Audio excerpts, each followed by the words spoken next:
చెప్తున్నారు కదా sir, గొడ్డల party గతం మీరు గొడ్డల పార్టీ మా పార్టీ పరిశ్రమ చేతులు గొడ్డలు అన్నారు, నేనేమో గొడ్డలు కదా సంక్షేమం అన్నారు. నాకు మొన్న అప్పుడు చెప్పింది ఒకటే, గొడ్డల పార్టీ అంటే చంద్రబాబు ఇచ్చే తుప్పు గొడ్డలు కట్టెలు కొడదా కూడా పనికిరాని గొడ్డలు మాకు అవసరం లేదు. 2029లో జగన్మోహన్ రెడ్డి గారికి రాష్ట్ర ప్రజలు గొడ్డలు ఇస్తారు, పరిశ్రమ గొడ్డలు. ఆ గొడ్డలితో మీ ప్రభుత్వాన్ని మీ పార్టీని రాజకీయ సమాజ్ చేసి భూమిలో పాతి పెడతాడని చెప్పి నేను అప్పుడు చెప్పి దానికే కట్టుబడి ఉన్నా. మాది గొడ్డల పార్టీ, పరిశ్రమ గొడ్డలు. అది 2029లో ప్రజలు ఇస్తారు. ఈ కట్టెల కొడదా కూడా పనికిరాని తుప్పు గొడ్డలు మాకు అవసరంలా, అది వాళ్ళ దగ్గర ఉంచుకోమని చెప్పండి. అదేవిధంగా ఇప్పుడు ఆయన్ని రావణ్ అని పిలవాలా, జోసెఫ్ అని పిలవాలా? ఇప్పుడు ఆయన కుటుంబ సభ్యులు కానీ ఆయన కానీ ఆయన యూట్యూబ్ చూసే మీడియా చూసేటువంటి వ్యక్తులు కానీ అతన్ని రావణ్ అంటారు. అతను జోసెఫ్గా ఎవరు మార్చింది? ఎవరు? ఏబిఎన్ రాధాకృష్ణ గారా, TV5 బిఆర్ నాయుడా, మహాన్యూస్ వంశీనా? ఎవరు మార్చారు ఆయన? రావణ్ని జోసెఫ్గా మార్చింది ఎవరు? దేనికి మార్చారు రావణ్ని జోసెఫ్? కారణం ఏంటి? అదేవిధంగా అతను నేను కమ్మ అని చెప్పాడు. అతను భార్యగాడు వచ్చి నా భర్త కమ్మ అని చెప్తాను. వీళ్ళు కాదు అతను దళితుడు. ఎందుకు అతను కులం కాడ ఎందుకు మార్చేశారు? అతనే చెబుతున్నాడు ఏమని, నేను క్రిస్టియన్ కాదు అని. కాదు నువ్వు క్రిస్టియన్వే, కులం మార్చేశారు. కమ్మ అంటే కాదు దళితుడు అంటున్నారు. నా పేరు రావణ్ అంటే కాదు నీ పేరు జోసెఫ్ అంటున్నారు. నేను క్రిస్టియన్ కాదురా బాబు అంటే కాదు నువ్వు క్రిస్టియన్ అంటున్నారు. అసలు ఈ రాధాకృష్ణ గారికి కానీ, ఏబిఎన్, TV5 బిఆర్ నాయుడికి కానీ, ఈ మహాన్యూస్ వంశీకి కానీ అతని కులాన్ని, పేరుని, మతాన్ని మార్చాల్సినటువంటి అవసరం ఎందుకు వచ్చింది? ఇప్పుడు అతను రావణ్ అంటే ఈ రాష్ట్ర ప్రజలు గుర్తుపెడతారా, జోసెఫ్ అంటే గుర్తుపెడతారా?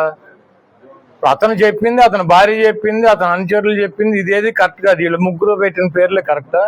నేను ఒకటి అడుగుతున్నా, సరే రావణ్ వాళ్ళు చెప్పినట్టు మా మనిషి అయితే పిఠాపురంలో బెయిల్ ఎందుకు వచ్చింది అతనికి? పవన్ కళ్యాణ్ రావణ్ అరెస్ట్ చేసిన రోజు ఆయన అత్యవసర మీడియా సమావేశం పెట్టి పలానా సెక్షన్ ప్రకారం ఇది నేరం, పలానా సెక్షన్ ప్రకారం అది నేరం, పలానా సెక్షన్ ప్రకారం మీరు అరెస్ట్ చేస్తారు, జైల్లో పెడతారు, పలానా సెక్షన్ ప్రకారం మీరు కనుక మర్యాదగా మాట్లాడకపోతే తీవ్రమైనటువంటి చర్యలు ఉంటాయని సెక్షన్ అని చదివింది పవన్ కళ్యాణ్ గారు.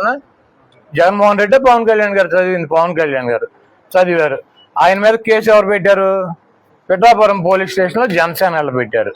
పెడితే ఆయన అక్కడ తీసుకెళ్లారు. పిఠాపురంలో బెయిల్ ఎవరు ఇప్పించారు? మేము ఇప్పించామా? జగన్మోహన్ రెడ్డి గారు నేను ఫోన్ చేసి సిఐకి, నాకు డిఎస్పీకి, ఎస్పీకి మా రావణ్కి బెయిల్ ఇచ్చేయండి అని చెప్పామా? ఎవరు ఇచ్చారు బెయిల్? ఇన్ని సెక్షన్లు ఈయన మధ్యాహ్నం చదివితే రాత్రికి బెయిల్ వచ్చింది ఆయనకి. కారణం ఎవరు? మేమా, చంద్రబాబు నాయుడు? అయిపోయింది. అక్కడి నుంచి ఆయన ఎక్కడ కాకినాడ రూరల్ ఎమ్మెల్యే నానాజీనా జగన్మోహన్ రెడ్డి, నరే జగన్మోహన్ రెడ్డి నీకు దమ్ముంటే ఇక్కడ రా, నేనేంటో చూపిస్తా అన్నాడు. సర్లే జగన్మోహన్ రెడ్డి రావటం టైం పడుతులేమని చెప్పి ఈయన పంపించారు. ఈయన సంగతి చూడండి రాని. ఎవరిని? రావణ్ణి పంపిస్తే అక్కడ కూడా బెయిల్ వచ్చేసింది. మరి ఎందుకు వచ్చింది బెయిల్? ఎవరు ఇప్పించారు? జగన్మోహన్ రెడ్డి గారు మళ్ళీ రూరల్ సిఐ కూడా ఫోన్ చేసి ఇచ్చేయమ్మా బెయిల్ అని చెప్పాడా? లేకపోతే మేము చెప్పామా? సరే మా ఇక్కడ బాలశౌరి గారు ఎంపీ గారు ఉన్నాడు, ఇక్కడ పంపించమంటే బందరు పంపించారు. బందరు పంపిస్తే ఏమైంది? అక్కడ బెయిల్ వచ్చేసింది. అది కూడా మేము మాట్లాడి బెయిల్ ఇప్పించేసాం ఆయనకి. మళ్ళీ హోమ్ మినిస్టర్ గారి దగ్గర నక్కపల్లి తీసుకెళ్లారు, అక్కడ కూడా వచ్చేసింది బెయిల్. అప్పుడు ఎవరు పట్టుకొచ్చి గన్నవరంలో పెట్టింది? సాయంత్రం 7 టోల్ గేట్ దగ్గర పట్టుకొచ్చి గన్నవరంలో పెట్టించి అసలు ఇతనికి బెయిల్ రాకుండా ఉండే ఏం చేయాలని చెప్పి వీళ్ళు బుక్కలు తిరిగేశారు. జనసేన వాళ్ళు చేసి ఉపమా చట్టం పెట్టారు. పెట్టి అతను జైలుకి పంపించారు. సర్లే ఇక ఈ వదిలేదట్లేడు పట్టువాళ్ళని విక్రమార్కుడు 4 రోజులు పంపించేస్తే అయిపోద్దులేమని చెప్పి ఇక మా వాళ్ళు కూడా చల్లబడి ఇక ఫోన్లు ఆపేసి ఒకసారి పెట్టేదో ఒక 10 రోజులు 15 రోజులు లోపలేంటారు బాబు అని చెప్పి మా తెలుగుదేశం పార్టీ మా కులస్తులు పంపించారు. ఎవరు? పవన్ కళ్యాణ్ ఈ హింస తట్టుకోలేక 4 చోట్ల 5 చోట్ల బెయిల్ ఇప్పించిన ఇక ఈ మొత్తం తిప్పేటట్టు ఉన్నాడు 100 పోలీస్ స్టేషన్లో. అందుకని బెయిల్ ఇప్పించారు వాళ్ళు.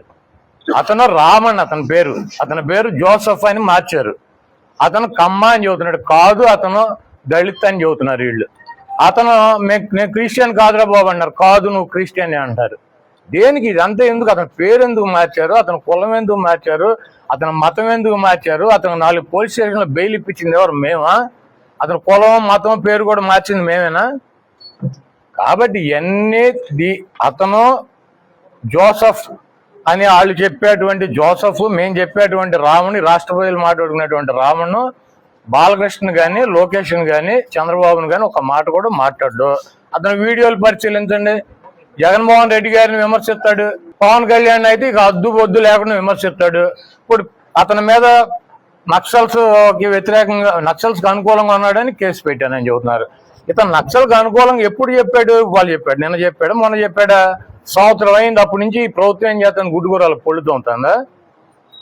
హిందూ మతంలో ఉన్నటువంటి అతని పేరేంటి, మనోహర్ దాసుని ఇతను ఎప్పటి నుంచి తిట్టుకుంటున్నారు? 2 సంవత్సరాల నుంచి తిట్టుకుంటున్నారు. అప్పటి నుంచి ఏం చేస్తుంది ఈ ప్రభుత్వం, గుడ్డుగూరలు పొళ్ళుతుందా?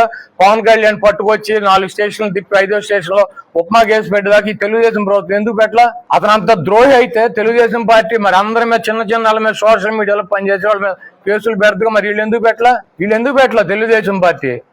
తెలుగుదేశం పార్టీ ఇన్వాల్వ్మెంట్ లేకుండా 4 చోట్ల బెయిల్ వస్తుంది అతనికి. జగన్మోహన్ రెడ్డి గారు ఇప్పించాడు బెయిల్.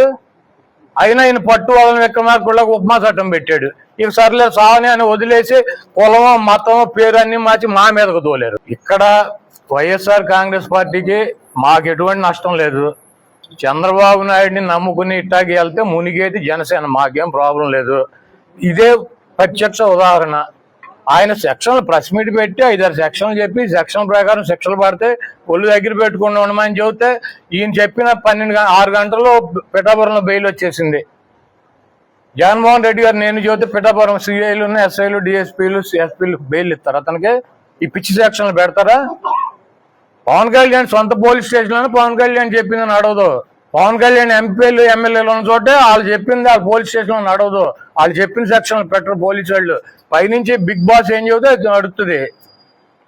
డిప్యూటీ సీఎంకి, డమ్మీ సీఎంకి ఈ రాష్ట్రంలో పెద్ద వాల్యూ లేదు. డిప్యూటీ సీఎంకి, డమ్మీ సీఎంకి ఇద్దరికీ లేదు వాల్యూ. ఎవరికి ఉంది? యాక్టింగ్ సీఎంకి ఉంది. యాక్టింగ్ సీఎం గారు నడుపుతాడు ఈ రాష్ట్రాన్ని. ఆయన చెప్పినట్టు పోలీస్ స్టేషన్లు వింటారు కానీ నేను డిప్యూటీ సీఎం జగన్మోహన్ రెడ్డి గారు సీఎం గారు చెప్పినట్టు వినరు. ఇది రాష్ట్రంలో అందరికీ తెలిసినటువంటి సత్యం. ఇంకా మీరు ఆపేయండి స్టోరీలు. అతను మా మీద, ఇప్పుడు ఈ రాష్ట్రంలో క్రిస్టియన్స్, హిందువులు కలిసిమెలిసి ఉంటారు.